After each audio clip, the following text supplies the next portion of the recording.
All right, guys, welcome back to the X Sheet podcast. This is episode 24 with your host Jerry and Jesse. Yeah, we had a sickness. I Well, got sick first, yeah, then I got sick right after. so And yeah, we were just out for a week, so if anything, it gave us a break because there was so much football. It was hard to keep up. yeah, it was kind of getting into a burnout situation where because literally we started since last season, like I want to say, like third quarter ish Yeah. of last season, and then there was no break in the summer because there was No, even think about it. Before, yeah, like you said, it was on top of like, no, it was like a break or whatever.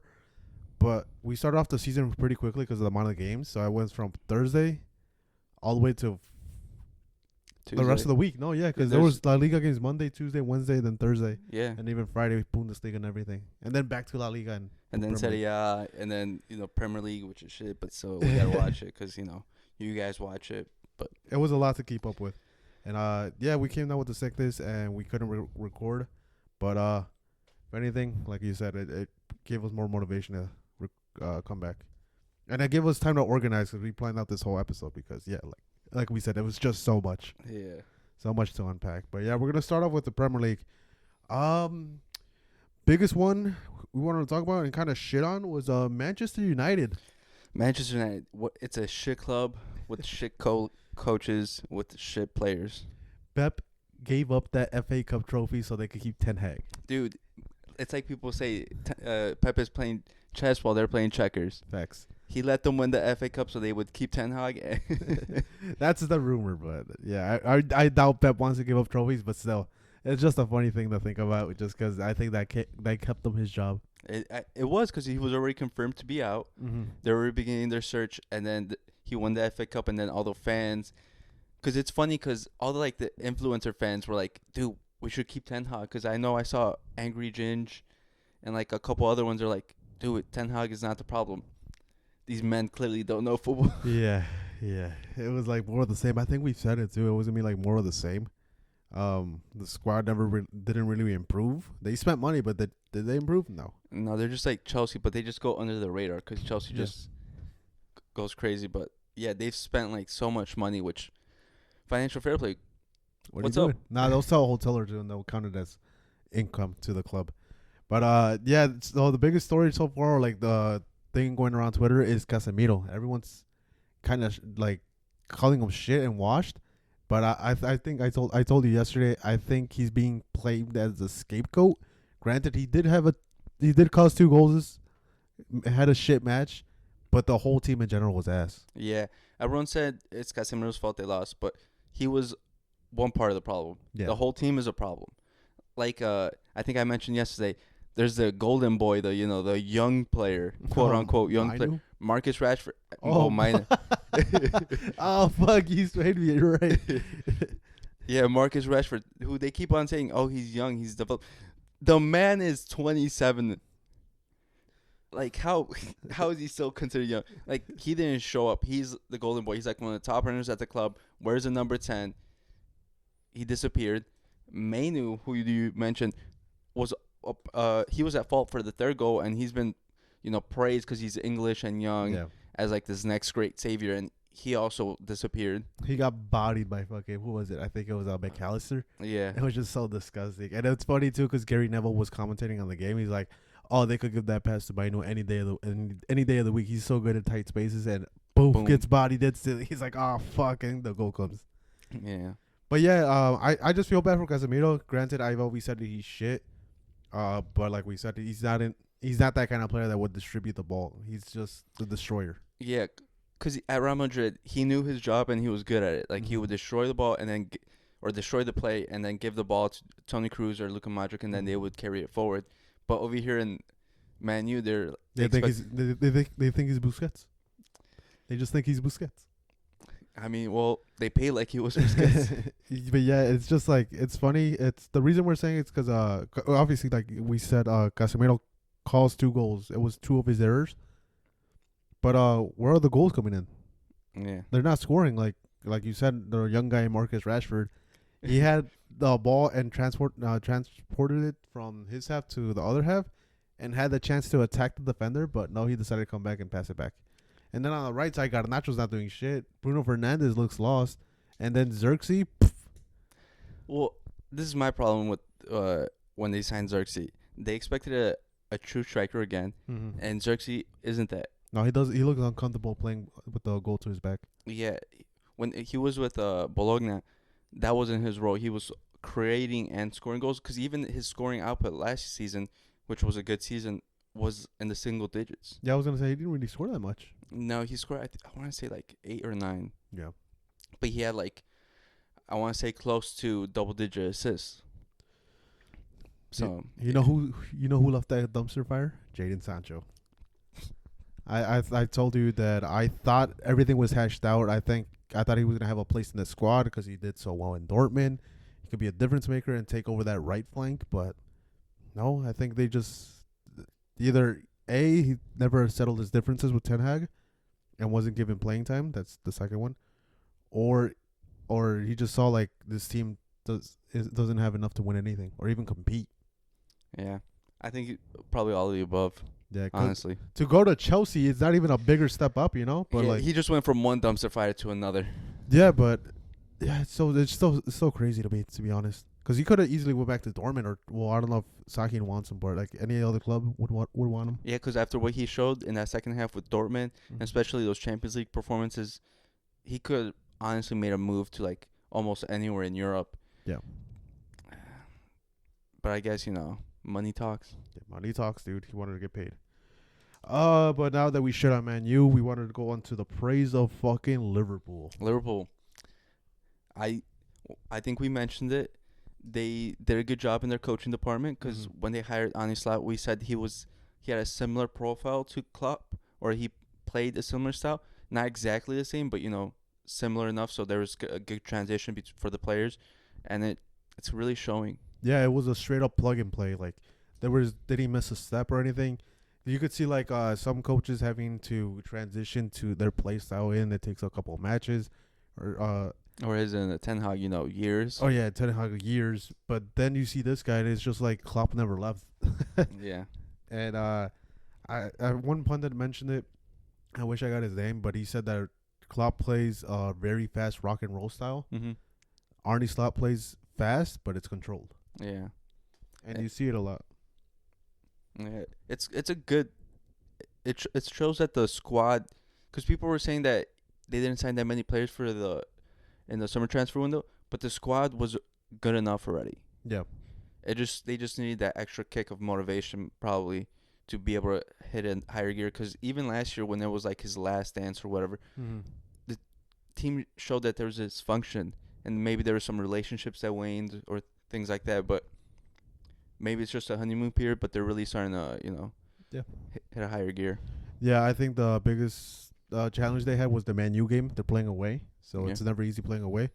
And they settled it pretty well. I think even at one point during the game, they were doing a rondo, and it's going around Twitter. Like, it's very disrespectful to do that at an away stadium. And, dude, they could have easily scored more goals. Honestly, should have been like 7. Yeah. Similar to like a couple years ago where they just went crazy in the second half because the chances were there. They just gotta, finish them better next time. Yeah, there were never enough threat for Man U to score at all. Yeah, I can't even think of a Man U chance. You know what's crazy? Because I saw a stat saying that Salah's like Man U's the side that he scored the most goals against. But he actually hadn't scored against them until like 2020. So in the past 4 or 5 seasons, he's just gone crazy against him. I know, it's funny as fuck. He has so many goals against him. And even funnier and more disrespectful. The interview? The interview Arne Slot did, he pretty much told Ten Hag how to fix his team. Yeah, that's crazy. He just showed up, saw the one game, and he's like, oh, this is how you fix it. You know, what you've been doing years for? Yeah. He should invoice him for that. It's like, I just saved your job. He should. Honestly, with Man U prices, he might get a good ban. Yeah, honestly. Very, very interesting news.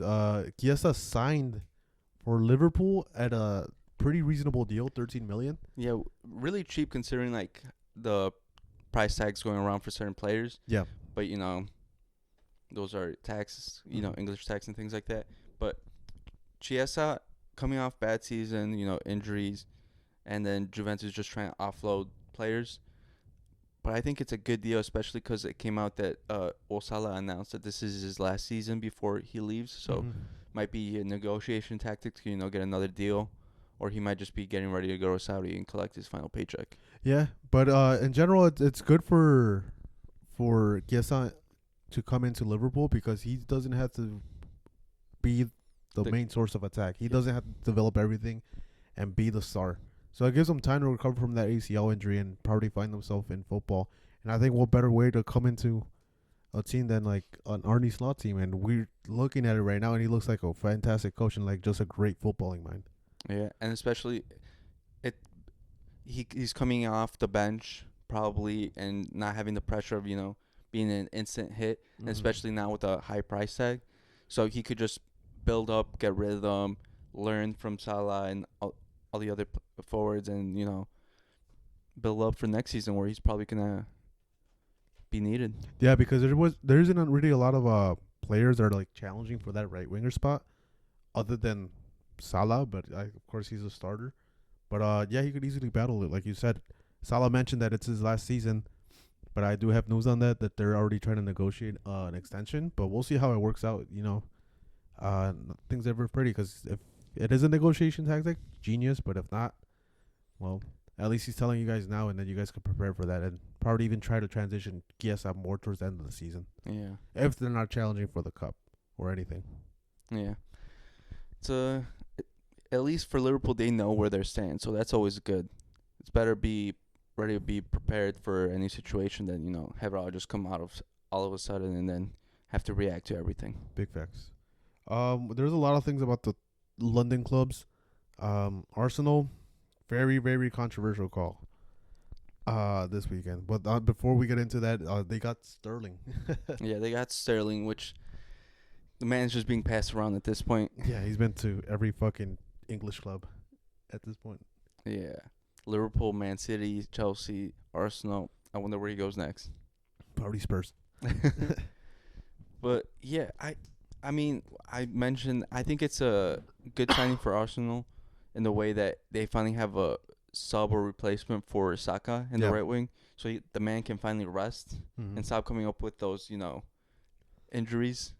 He's pulling his thigh, bro. Come on. Yeah, it's just that. But yeah, they faced. Was it Brighton? No. It was Brighton. It was Brighton. And Declan Rice had a yellow card early on.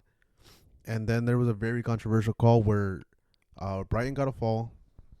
Got a foul because Declan Rice fouled the player. And the Brighton player tried to play fast, but Declan Rice got in the way and stopped the player from playing fast. And the ball hit him. But on top of that, the player also kind of stepped on his calf. And everyone thought it was probably going to be like VAR reviewed or even the ref just straight up red card the Brighton player, but it was the other way around. Declan Rice got his second yellow and got a red card. Yeah. And from my point of view, everything was right. Perfect handling of the situation. The ref got it 100% right. I don't see anything wrong with it. At first I did think that. I thought that very well. I'm like, oh, well, he's being a douchebag and just trying to halt play. Like, it's an obvious yellow. Like, it's a stupid yellow on top of that. I think that part is right because he's halting it, and he did deserve the second yellow. But I think the Brighton player should have also been sent off. You want biased opinion or unbiased opinion? Unbiased right now. Unbiased? Probably. Maybe red, minimum yellow. Mm-hmm. I would have been fine with either or. Yeah. So, yeah, that should have happened, but not mad. I'm not mad at it. Oh, yeah, we know. So, yeah, it was very fucking weird. And I think everyone in the football is like, oh, this is never a red. This is never a second yellow. I'm like, it is. He's halting a fast play, and the ref wasn't allowing the fast play. But it was such a stupid decision, as you said earlier, because it would have probably been called back because the ball was still rolling. Yeah. So even if the guy kicked it, I feel like the ref would have just called back the ball and just have him restart. Like, there's no reason for him to do that at that point. And it was such early in the game. I think it was only like 30 minutes in or 40. So, like, there's half the football to be played, and he just over here making that decision. And honestly, I like shit on Arsenal, but they did good holding out for 10 men for the majority of the game and just scrape away against Brighton with the draw. because Brighton has started off the season off well. Yeah, surprisingly they have. Yeah, the Declan Rice red card was in the second half, like the 49th minute.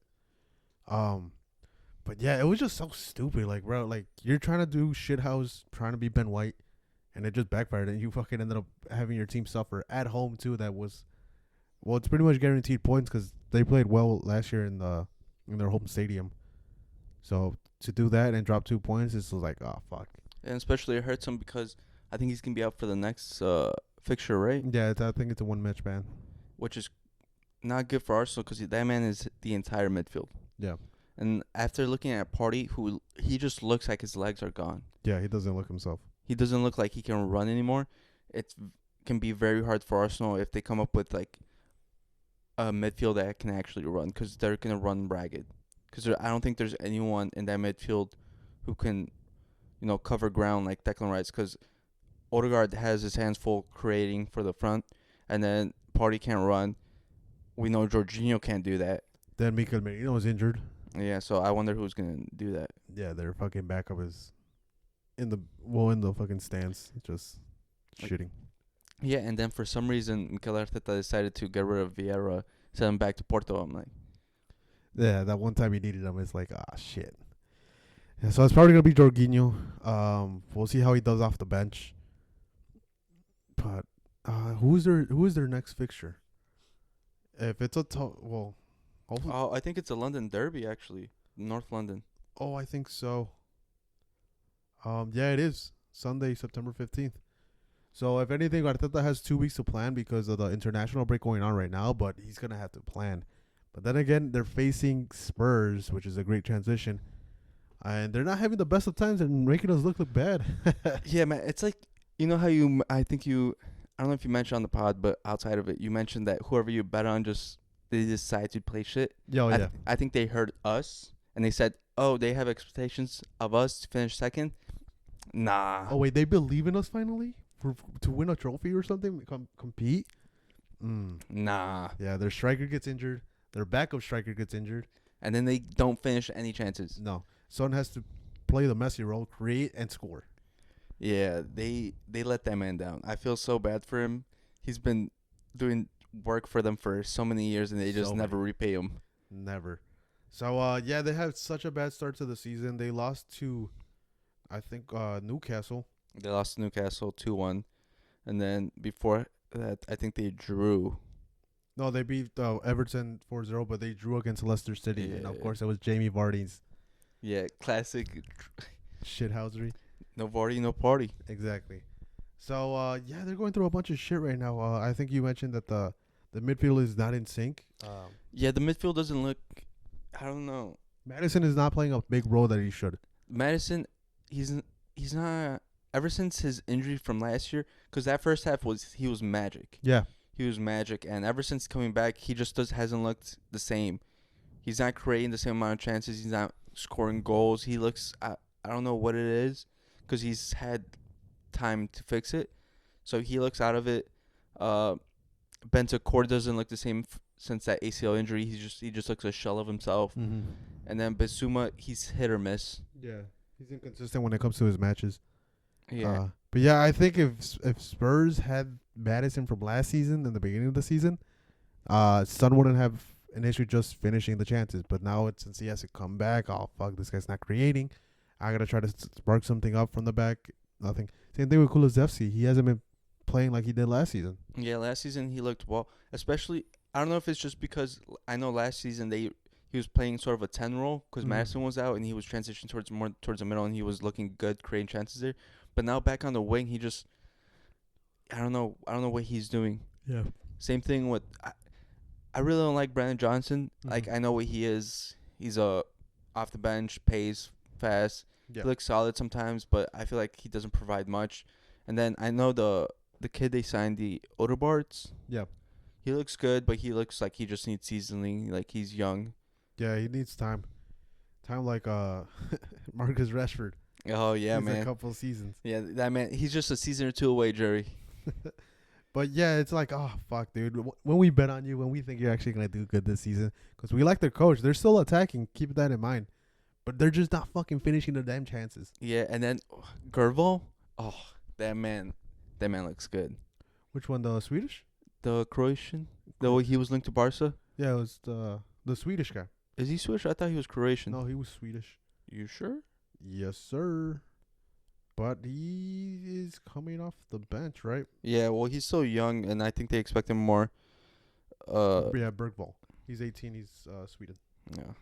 Yeah, he looks great. I think when one of the matches, I think it was the Leicester City match, he was having issues and he looked nervous, but yeah, he just has to be given time because he was subbed on when they needed a goal. Even when they did get the goal, by the way, it was an own goal. Yeah. A dunk own goal, and that was so stupid. But thank you, it was helping my parlay. But oh my god, you could have easily cleared it if you tried to push it away. But this man tried to hit it over the bar. And it fucking goes in. But yeah, he looks good. I think if Madison doesn't start playing up to it, I think he's gonna start taking his job, and because he's young and he's already good. Like he was wanted by top clubs for a reason, and I think he'll develop rapidly if he given the chance against top competition, and then especially also because they also signed Archie Gray, and I think he's also gonna starting soon if that midfield doesn't start performing, because he can play right back, CM, CDM. So yeah, so you can see the potential Spurs has when they face obviously Everton, especially when they play at home. They could easily score 4 goals on you. But if it's nothing is clicking, you're gonna fucking suffer, and you're gonna have to rely on own goals. Yeah, and also the problem I have with Spurs is their center back situation. Yeah, Romero doesn't look like he has recovery pace anymore. He looks slow on the ball, and we know Dragusin isn't that type of player. It looks like if they don't have Mickey van der Ven, there's no recovery pace there, and the center backs get blown by. Why is it Van der Ven? Is he hurt? He's not in the bench either. Cord Johnson, nope. See, he wasn't even excluded in the squad list, so he must be injured. But I don't know. They don't have it listed on FootMob. But yeah, they're playing Dragusin for some reason, and I don't think that should be your first option. I think Dragusin's nice because I feel like he's a similar profile to Romero. It's just that him and Romero playing at the same time doesn't work for me. I think they need a pacier back to be able to cover for him. But moving on to the other side of London, Chelsea signed more players. Yeah, shit show. Jadon Sancho. It's an interesting move, like we said, but just another player to the books. And then they have like 8 or 9 goalies on the first team. And I told you they signed another goalie from Genk. They could almost fucking start a whole goalie 11. So maybe that's the future. Is that the future that we just can't see right now? That you start 8 or 9 goalies, they can't score. Yeah, they're playing 4D chess, dude. Dude, they're Jose Mourinho in the future, dude. Parking the bus? Nah, dude. You don't need them at defense. You need them at the goalie. Yeah. They faced Crystal Palace and couldn't edge out the win. They had a tie. Esse scored a badass goal on him, a guy they were targeting as well. And yeah, it's Chelsea, dude. 1 week they have you like thinking we probably made the wrong pick. They could probably compete, and then the next week they're like, oh shit, we can't beat Crystal Palace at home. Did they play home or away? I think it was away. I think it was away. I don't know. Yeah, they did. Fuck, but I don't know what to say. It's not the Sancho pick isn't gonna change anything. It's just adding another body to the same situation because they already have an abundance of wingers. Another abundance of goalies. They have 8 or 9 goalies, and they're all young, so they all need time to develop. But how are they gonna do that there? And then they sign all these goalies, and yet they're still sticking with Sanchez. Yeah. So make it make sense. I don't know, dude. I don't know. They're fucking laundering money at this point. But yeah, they did play at Stamford Bridge, and they couldn't edge out that win. And to Crystal Palace, they got fucking gutted. Well, their main player. Yeah, Olise got left. They still have Aze and then Mateta, and then they have Warden as well. And Gehi. But I'm pretty sure in a season or two, they're all going to be gone, and they're just going to be like every good mid-table team we see, they're just going to get gutted and then probably fade away. So Chelsea being Chelsea, and they sold 2 hotels to make up for financial fair play, so they're in the green light. So I don't know how that has anything to do with football, but they sold hotels, and it works. Of course, man. That's how current world football works. But enough of that shit league, the Premier League. But no, it was a pretty good match week, I'd say. We're going over to the serious league, La Liga. La Liga. Not so serious, but you want to start off with Madrid's struggles, dude? Yeah, of course. Mbappe, best player of the league, apparently. The best player in the world, apparently. Then Pablo Fernandes shutting down that fucking reporter, asking him a bunch of Mbappe questions. He seems unstoppable, doesn't he? Well, if he was unstoppable, he would have scored in the first match. Yeah. That's a good guy. Was that a penalty? In all seriousness, Vinny unbiased. one? Probably. Current days, probably. Anything is a penalty now, honestly. But back when I used to enjoy football, probably not. It would be considered a dive. I think till this day, yeah, that shit was a dive, and that shit should have been a second yellow for Vinicius. But nowadays, it's a clear penalty. It's I don't what know it's, if it's what's being called now. Yeah, it's being called, but I think a lot of football pundits are even coming out and saying like that's never a penalty. He runs into him. And then he gave it to Mbappe. Mbappe finished 2 goals. It's just the same problem over and over again with Madrid. There's still no cohesion between the midfield, defense, and forward line. Yep. And it's because they just have to get the egos in check because all 3 forwards they don't want to come back and defend. Mm-hmm. Someone has to. All 3 can't just stay up there and just watch what's happening. Fed is trying to play a new role, and he's trying to sort of also take on Toni Kroos's role, and I'm like, that's not you, man. He plays fantastic, but that's not him. It's hilarious because you see Federico Valverde all over the fucking pitch. At this point, he's running like 12 plus kilometers, even more per game. His knees aren't gonna take it that much. And then Ancelotti, you can't start Luka Modric. I know last time he started Ceballos, but the game before that he started Modric, and I feel like Modric's more off a bench guy, trying to calm the heads, keep a stable mind. But yeah, the man is 38, and he's only here for 1 season. Yeah, for a reason. He's just providing leadership. We need Camavinga back.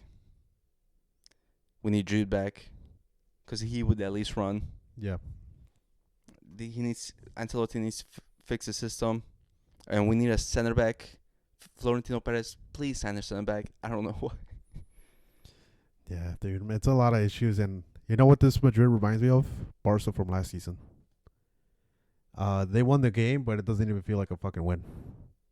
Yeah, I think it just reminds me of early 2000 Galacticos, where we did sign the biggest names, and it wasn't an attraction, but the football wasn't playing correctly, and it was a clear struggle between winning games and trying to win championships. Yeah, and it's just pretty funny, to be honest. The Ballon d'Or list came out today, and speaking of egos, Rodrigo posted on his story on Instagram, and he's kind of laughing that he's not on that list for the top 30.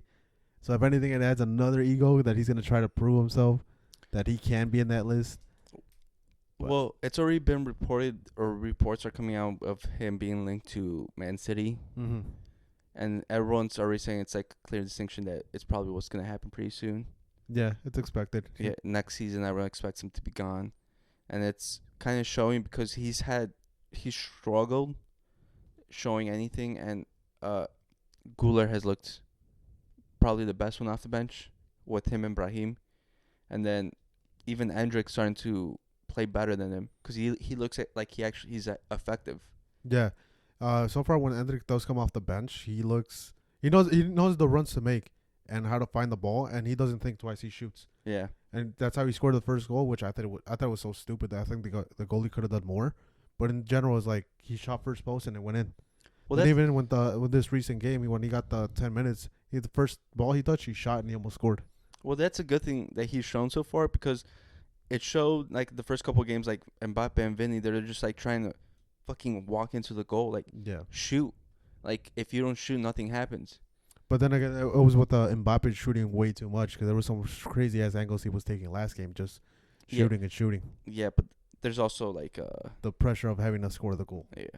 Well, because him and Mbappe, huge signing. And there was, 3 matches without scoring. So, Yeah, 3-1 in La Liga because he scored in this Super Cup. another news, another Madrid team struggling was Atletico Madrid. There's a lot of pressure going on, and a lot of people clowning Julian Alvarez because he's not justifying the price tag.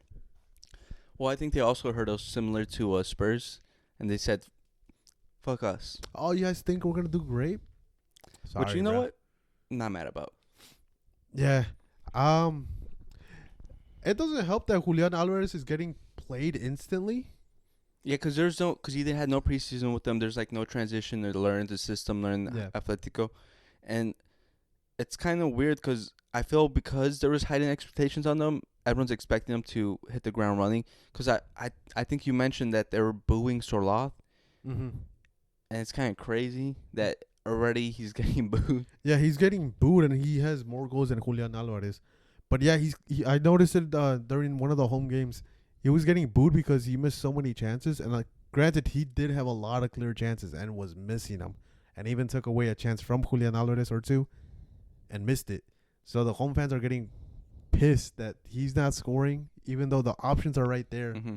and it's not going in. Compared to Julian Alvarez, he's not having the most clearest chances. I think he had one and missed it, but I think Julian Alvarez would have scored those. But again, we never know because it's not him. It's Sarloff that has to take that chance. Yeah. So, yeah, it's really interesting. They faced Athletic Bilbao this past weekend, and they barely edged out the win 1-0, and it had to be Angel Correa to score that. So it's kind of crazy that like I can see the frustration from fans. Like, we spent this much money, these guys aren't scoring. Like, what's going on? But it's like you said, like he didn't have a preseason. He doesn't know. It's like it's two opposite sides of the spectrum of football when it comes to coming from Man City, then going to Atletico Madrid. Yeah, it's like two clear, very different systems, and learning them is gonna take a while. And especially Atletico's known for their like tough preseason to build them up to play for the style that they want. Yeah. And I feel like that's gonna affect their signings because they came so late. Like Conor Gallagher, also I don't think he's featured on the side much, and I think that's because he's learning it. Yeah. And especially because their midfield has to do so much for the team because they run so much. Yeah. I think he's a good addition for them, but I feel like it's gonna take a while for him to learn what he has to do in that midfield because it's so different. But I think it's great that they're doing that with Conor Gallagher because they're not putting any pressure to perform Yeah. compared to Julian Alvarez. Now I'm pretty sure he's hearing all the rumblings that he's not scoring, but it's like they have to blame because of the amount of money they spent on him. And plus, they need it for the offense because last year it showed that they were like it was on and off. Yeah. And it seems more the same this year. If anything, they just signed more expensive Alvaro Morata when it comes to Sorla. Yeah, but Llorente, man, that man is he's having a season so far. First 4 games, it's been great. Another great season, man. You know who's having a low-key great season? It's the season of the right backs. Oscar Mingueza. Yeah. Man has like 3 assists and like 2 goals, and Yeah. both of them are bangers, dude. Yeah, that free kick. The free kick was insane. I was watching that game because I'm like watching Celta for some reason this season because I think they're gonna do good, and so far they are. All their matches are entertaining. Dude, he's proving Barca fans wrong because I was one of them that clowned them. But I did see glimpses of him doing good at Barca, but I didn't think he was enough to be at Barca, and he even admitted it to himself. So that's why he left the club. But now all the performances he's been doing from last season to this season, it earned him a call up to the Spain national team. I don't know what to say. It's because sometimes it's necessary to get rejected. Yeah. To be able to overcome a certain wall. Mm-hmm. Like Declan Rice, he got rejected with Chelsea, went to West Ham and just elevated himself. And there's like stories like that of people getting told they're not enough, and then just needing that extra motivation to just reach another level. And it looks like Mingueza needed that, and is carrying it with him. Yeah, it's cool to see. You know, they're facing that adversity. Everyone shut him off. Everyone thought he was gonna go to like Celta Vigo and just disappear, be a regular role player, and no, he's rising to the occasion. He's showing that he does have the level to go above and beyond. Never know where to go from there. Now hopefully we didn't jinx it that we're praising him now, and then he just has a shit show of fucking matches for the rest of the season. He messages us like, guys, shut the fuck up. Like, please stop. Don't mention me ever again. But no, yeah, I just wanted to shout him out. Before we go to his what's it called? Parent club, Barcelona, and we're just fucking everyone up, dude. We fucked up Real Valladolid. Granted, they did just rise up, but they face not Atletico. Oh my God, Real Madrid at the Bernabeu, and you guys barely edged out the win. Yeah, but it doesn't matter. It does, yeah, sure. I'm probably overhyping it. Of course, I am because, dude, I never had this feeling last season where we're like, oh, we're there. Where you guys goal score, where you guys just route someone. Yeah, we faced them last season. We won 4-0, and even then, it didn't feel like it was a very convincing win. Compared to this one, we won 7-0. It's like, damn, what the fuck? Yeah, but I think it's just covering still cracks because you guys still do have that season problem since Bernal got that ACL injury. You guys are still starting Fernan for some reason. No, he didn't start. The past 2 ones he did start. No, not this past game versus Real Valladolid. He got benched. No, not this one, but the other 2 ones. Yeah, because he wanted an actual left winger, so now he has Dani Olmo, and Dani Olmo was fucking shutting up my mouth and showing that he could definitely play at Barca, which was never the issue, but it was like, we need a left winger. Let's get Olmo. But no, for some reason the team was working very well and attacking from both flanks.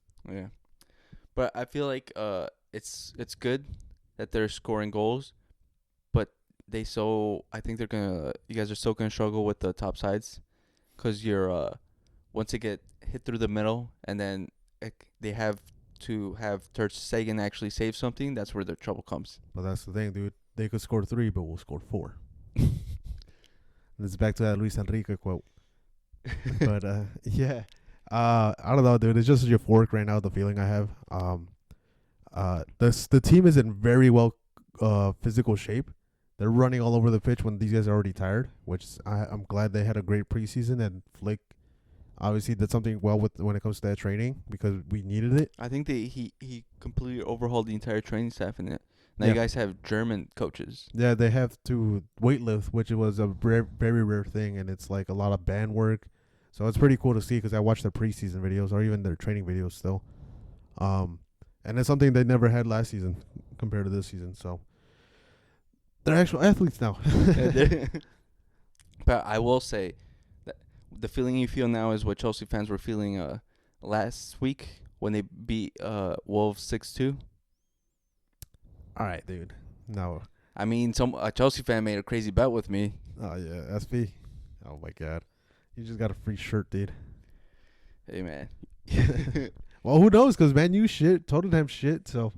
Yeah, but there's still Man City, Liverpool, those 2. Arsenal. Oh, those 3. Brighton, West Ham. They're struggling. Aston Villa. Same thing. Because I think the 4th spot is up for grabs. Because I look at the list and I think it's I have Arsenal out of the top 4 and I'm Newcastle. really nervous right now. Newcastle, yes. Because Chelsea's still below Spurs and we said Spurs is struggling. So I know. But yeah, with Barcelona, dude, we're back, dude. We're just the best team ever. All right, we'll see what happens. Yeah, I'm just like I said, I'm just feeling great right now. But in other news of La Liga, there's been a couple good signings or weird signings that we didn't expect. Like James joined Rayo. Big transfer. So hopefully he continues that magic, that tournament magic that he has, like whenever knockout stages happens. That's funny. The season before, 2 seasons before, they signed Falcao, and now they're getting James. They're just bringing 2010s back. I know. And it's funny because those 2 did the same move to Monaco. They went Monaco. They were both in Porto.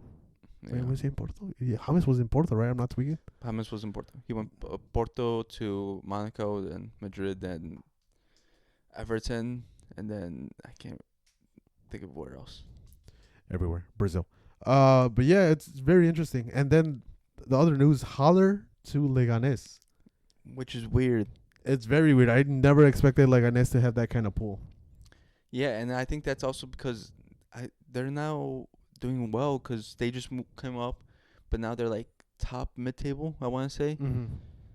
But it's so weird for Dortmund to get rid of like 2 strikers because they got rid of Fulkrug and Haller. Mm-hmm. But I don't know, dude. Leganés has that pull unless they threw him in the fucking bag or something. But they wasted. I don't know. I wanna know his salary. I'm gonna look it up if anything. Or maybe he just wanted a new. Spanish. Just want to go to Spain. Yeah, maybe you just want to go to Spain. Great weather. Great weather. And yeah, before we move on from La Liga, Sevilla and Valencia are both struggling this season again. Well, yeah, it's weird because traditionally known as powerhouses in Spain. Yeah, one of the top 6 clubs. Yeah, big clubs. We expect more from them. They've competed well in Europe. They've both won, I think, the Europa League. Mm-hmm. Like, I just don't know. I don't know, dude. I don't know. Again, Valencia is going through a lot of Financial troubles. So they're using a lot of in-house players. But like, you should have hired a manager that's well equipped to manage younger kids and transition them into that. But I don't know, man. It's sad to see because of the whole thing they went through with their owner. They want their owner out. And then Sevilla too, like last year they went through the coaches like crazy. And on top of that, they lost their biggest attacking threat, which was Lucas Ocampos. You know where he went to? Where? Monterrey. Chasing that bag. He went to Monterrey. He got pissed or something, but I thought he was one of the best players. He reminds me a lot. He has a similar vibe to Alexis Sanchez, in my opinion, the way they play. But like, yeah, they lost their biggest attacking threat, so now I'm gonna see a Sevilla game and see how the fuck they're attacking. Well, I don't know, because I know they were bringing up academy players and they were trying to hope that would boost it up. They brought in Sergio Ramos last season to be like for a boost, but nothing happens with them. Like, they're throwing the kitchen sink at it and nothing's hitting. Yeah, so I wouldn't be surprised if one of these two clubs for some reason goes down to the fucking depths of second division or even has a relegation battle, because Valencia had it last season. Sevilla had it last season. Sevilla, yeah, but like I think more mid-season they started coming up more, but it was mostly Valencia. Like it was tough for them. They were like legit touching bottom 3, and then they had a good run of games to get them out. They finished like 16th. Yeah, well, also, but if there's investors out there, this would be a good time to, get those clubs and bring them up. Yeah, definitely. But who knows about their financial situation? Which I'm surprised they have some. If Sevilla does have financial issues, because they won like the Europa League like 4 times in the past couple of years. That's what I'm saying. They just came back from winning it with I don't know. It doesn't make sense. It doesn't make sense. Just poor planning and everything. And we're taking our shit to Serie A.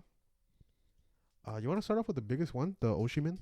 Oshimen situation Transfer. is crazy. That's Napoli, well, it's always been known to get players from Napoli. It's a tough negotiation, but for their own players to want out and them to like ruin it, because it was known last season was a shit show for Napoli and Oshimen, especially with like the situation with the on TikTok and things.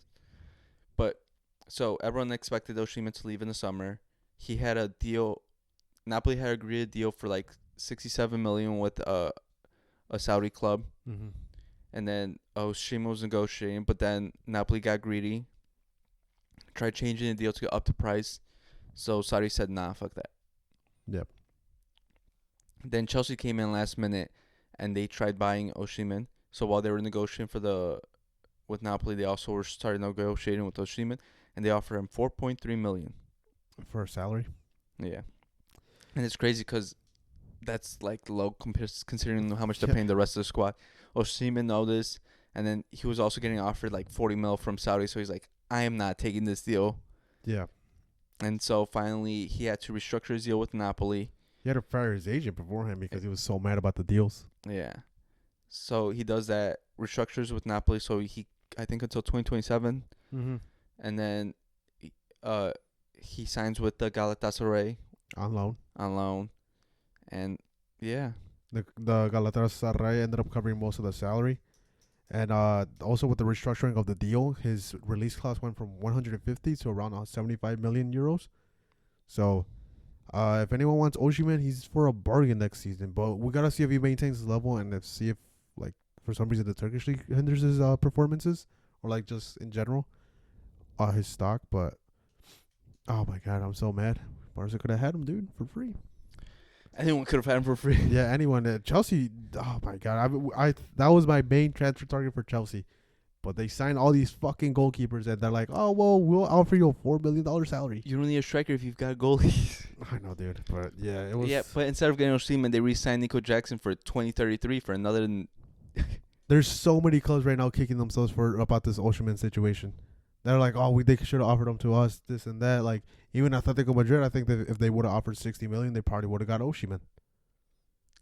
Because I'm hearing the proposal from Al Hilal was around 70 million to get Oshimen, and Napoli was willing to let him go, but didn't happen. And now instead of getting a 30 goal per season person, you got a 20 goal per season person with Julian Alvarez. So yeah, there's just so many clubs kicking themselves. Man U being one of them too. They signed Xerxes for fucking that price.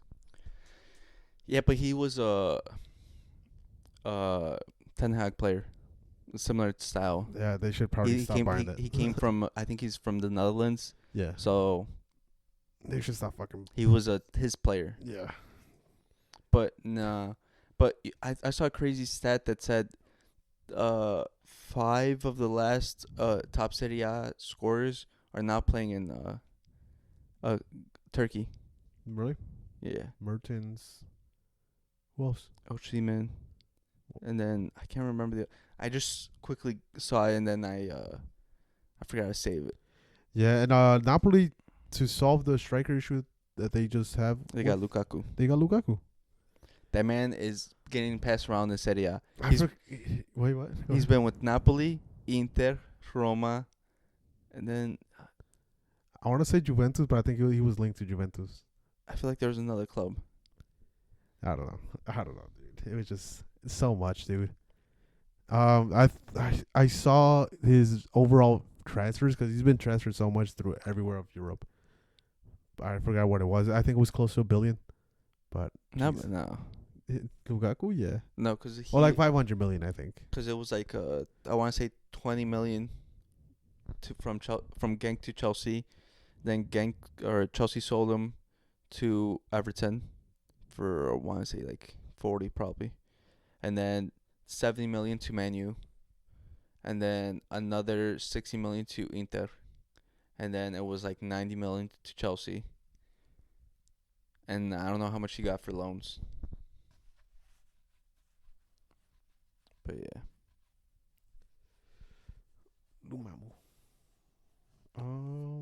Fuck, I wish I could find this picture. But yeah, I don't know how you solve that issue. But if anything, they say Lukaku scored a game winner, so it helps them out after all. Lukaku is the second highest total transfer fees ever. Is 369 million. Yeah. He went Anderlecht, Chelsea, Everton, Man U, Inter, Chelsea, Inter, Roma, and then Napoli. I was Anderlecht, not Genk, I guess. Yeah. Great business from Napoli, do you think? No, because they could have sold Oshimen. Yeah. But yeah, enough of that club and situation. It's just insane to hear. Juventus is back again. Juventus is back, dude. I thought it was going to take a while for Thiago Motta to work magic. I was wrong. Mm-hmm. He has him back like as prime Juventus. They just look crazy good. Yeah, except when they faced fucking Roma, dude. They fucked up by parlay. Yeah. They couldn't score. They ended up 0-0. Pretty sad because Roma really didn't offer. Well, if anything, Juventus didn't offer anything when I was watching the match. Roma was being very aggressive and attacking, but Juventus looked lost when I bet on them. They saw the bet and they're like, yeah. Dude, I'm telling you, you just got to stop betting on our predictions, Jerry. You're ruining our predictions. Fuck, dude, I'm trying to win money. Yeah, it looks like you're not winning money or the predictions. No, I did. I was hitting all weekend, but for some reason, Juventus is like, yeah, we don't know how to fucking attack anymore. Yeah. Mota attacking football, we scored 3 goals per match. This one 0. This one, hold back. And I was like, I should have bet on fucking PSG, dude. PSG's fucking great. They keep scoring a lot of goals and even playing well away. Because I made a parlay of over 0.5 goals for a certain team. And it was like minus 600, minus 1,000 for a bunch of teams. I think I put 8 teams. And at the end of the day, it was like plus 136. So I put like $35 on it. That was easy money. And it was at one point because everything was hitting. And then Juventus, the last game, Juventus is like, yeah, nah, that ain't hitting, bro. That's enough. So as far as Serie A, AC Milan and Roma are struggling. Yeah, Paulo Fonseca. I thought he was gonna set them straight, but it's just Milan failing the expectations all over again. Yeah, it seems to be a trend. Fonseca benched Leao and Theo Theo Hernandez. Hernandez for this recent game. Recently, clubs have been having cooling breaks during the middle of matches, and they huddle up. Coach gives more instructions, but Leao and Theo Hernandez didn't want to huddle up, so they just stayed away, and it causes a lot of controversy right now. So, But like we said, Serie A is crazy, guys. You should watch it. Good matches everywhere. except for the one I fucking saw. Fuck. Well, just don't. If Jerry's watching it, don't watch it, guys. Cause I'll fucking tweet which one I'm watching so you guys don't watch it. But even Bologna and Como are struggling. Bologna is expected because their squad got wiped. New coach. No coach, and then Como. We expect him to do better eventually. Yeah, we had very high hopes of him, especially you. And yeah, they're just showing that this is a different level, and when it comes to tactics in Serie A, and they're struggling very hard. But just wait, guys. There's gonna be a comeback. There's gonna be a change. They got Nico Paz. He's gonna turn crazy good. He's probably gonna be the best player in the league. We'll see. Yeah, I think eventually, like probably this part of the season, because it's international break. Fabregas will probably pull up some tactics, make some changes in the starting 11, and try to string a couple of wins. That's all it takes, honestly. Yeah. You just get your confidence up, and you're good. And then hopefully Varane, comes back and does a good. Oh, dude, how long is he out for? I don't know, man. That bad. Already out for a good while. The man attracts injuries like it's nobody's business. Yeah. Now we're switching over to Bundesliga, and so far, company is doing well for the start of the season. I mean, is he? Well, yeah. There's clubs out there that are struggling. I guess. Menu. But that's different. That's Menu. That can't even be described as a normal club. Well, in general, like Bayern, they have to win matches. There's so much pressure because if he started off losing, immediately in the hot seat. Yeah. So that's why I think he's doing well so far. Well, I mean, the first game, because there's only been 2 fixtures so far. First game against Wolfsburg, it was a close one. And that was actually a very entertaining match because I think, what was it, 4-3? 3-2. 3-2 there. It was a good match. It honestly could have gone either way. But they played away too, so it wasn't a very easy fixture for company to have in the first match. Because like I said, if they lose, immediately he's getting cooked by all the newspapers, and they're putting pressure already by the fans, and they're questioning whether he deserves that spot compared to another manager. But yeah, he's doing well so far. I just want to see how he handles the locker room when it does come to adversity, because there's gonna be struggles when it comes to facing the top sides, and that's when I think we'll see how well he does in his tactics. And never loosen. Never losing. Finding lost. They lost the second game of the season, so no invincible season. It was tough, honestly. It's a hard thing to keep up. So yeah, it's hard, especially because the expectations now. Everyone's just looking at that fixture. It's already marked in every team's calendar. Yeah, exactly. So they have a whole season of what would you say, footage of how he plays. So it's gonna be. Xabi Alonso has to be creative on the way he plays because he got exposed on the Atalanta match. So I think a lot of teams are probably gonna base their things off of that. Yeah, and I feel like he's gonna have to adapt now because it's like whatever happens when a new manager comes onto the scene and he explodes and becomes popular. Everyone's gonna now know what you do and they're gonna plan for it. Yeah, they have a whole fucking catalog of footage to look over. Yeah, and you just gotta react to it and then diversify your tactics, adapt, and evolve. Yeah. And Dortmund having a little bit of bumps. They tied one of their games, won one of them. Sahin so far is trying to implement his things. Again, remember, new coach, new striker, new system. And they lost their leader, Matt Hummels, and they could still get him on free, but they don't want to. No, Matt Hummels signed. He signed? Yeah, he signed with Roma. Matt Hummels signed with Roma. You're lying. No, it's funny because I saw it. They actually have 3 signings. Roma, 3 center back signings. Mario Hermoso from Atletico. Matt Hummels, and then Mikulas Manolas. 3 center backs. Manolas. He's Ye- back? Yeah, they re-signed him. Hermoso, I think he signed a 3-year deal. I think he's getting in total like Oh my God, something yeah. like 10 mil, and then Matt Hummel signed it for 1 year for 2 mil. Dude, I'm surprised I'm surprised Real Madrid didn't get him. don't Like, don't Real tell Madrid me, could get him. They could even get Mario Hermoso, but they Don't- didn't. don't tell me, Jerry. It's I like, know, bro, what the fuck? I know. And then Manolas I think he's only 500K. Well, yeah, because he's not the same anymore, dude. Yeah, but still, it's crazy because all pretty cheap. Yeah, like, that's great set of business, to be honest. It just reinforces your defense even more. Yeah, and all leadership, like, Yeah. it's good. But yeah, So, yeah, Dortmund lost that for free. And your boys, Heidenheim, Dude, two for two. I called you. I called it, dude. I can't believe it actually worked. It was so out of the blue. I didn't expect this happen, guys. They're scoring a lot of goals, dude. Dude, I didn't expect it. I'm just so happy I got one right. I'm about to check out one of their matches, to be honest, because I want to see if the hype keeps going. If anything, I'm going to kill it. We're watching their fucking match. Please Fuck. don't, please don't, Jerry. Please, dude. Please no, guys. Oh, Guys, my God. don't let Jerry watch the match. Just black out my TV like Black if it's him a out. fucking, what is it called, a local game or something? Yeah. Jesus Christ. Oh, my God. So interesting. Oh, my God. Who else? You know what we missed, dude? I think that's the most of everything from the call sheet. But you know what we didn't talk about? What we can briefly go over is the Champions League setup. The groups came on.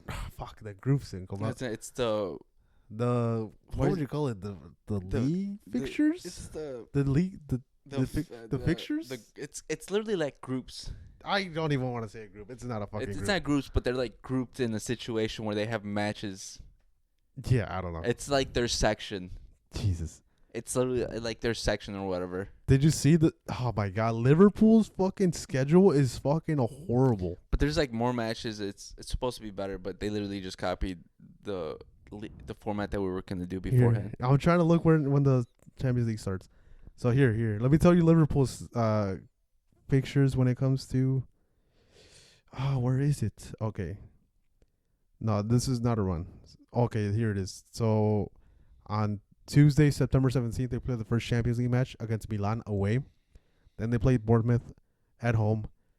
Then they play the EFL Cup midweek to face West Ham at home. Then they play Wolves away. Then October 2nd, they play the second Champions League match, which is Bologna, which should be a cakewalk, in my opinion, because of the whole thing we just talked about. And then it becomes a fucking grind after that.